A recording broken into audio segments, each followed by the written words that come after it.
Kublai Fibro ki perlok perjor ki bajus nontonan ban sngap ki kubos sport hakanik channel. Hak jing lek kai final hak fakop ka Liverpool klayara hak sen ka bopra. Hadin bakal penrem ya ka Chelsea lengba ka tiebreaker dan riu lasan gol.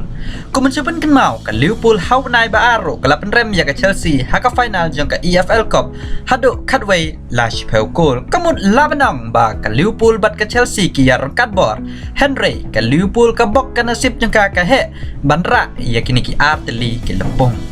ka Chelsea ka rak khado ya ka fakop dai house name arhajar khatra kadba ka Liverpool ka pendap haga sen ka bapra kadba ka Chelsea dai ka bala job lupa la prasen ya ka ne lempung Nakani ki jingjop ka Liverpool kan pen kre ka khatra terik kan yakun ya ka Southampton Shabar na laying hak English Premier League bat halaying kan yakun persya ya ka Wolves Hadin kini ka Liverpool kan pen kre ban yakun persya ya ka Real Madrid hak Champions League hak Arab kondai terik mentau badai bat ka Kamilanti banyara ya lai teli ki final menta ka ayom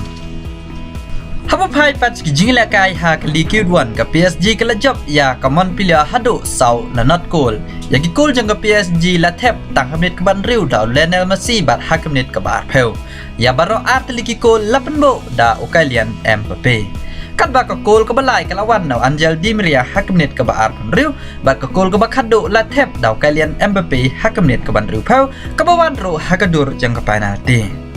Lembak ini ki jingjop ke PSG ke layok pra pulai point ni ki lai penyau teli ki jing lek kai bat kadang sa setang ke wei ke jing lek kai kuman cepun kan mau ke PSG dai ke balara ya ke Ligue 1 nadu benai baladam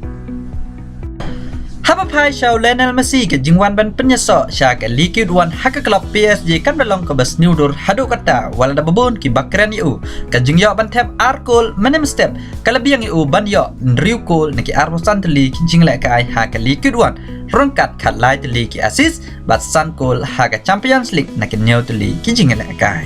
Ti perlok tang kini ken ma ban pek ya ke link ke balbu hak comment na benta ki wei pat ki kubol ngani kendo pat hak wei ke video kublai shibona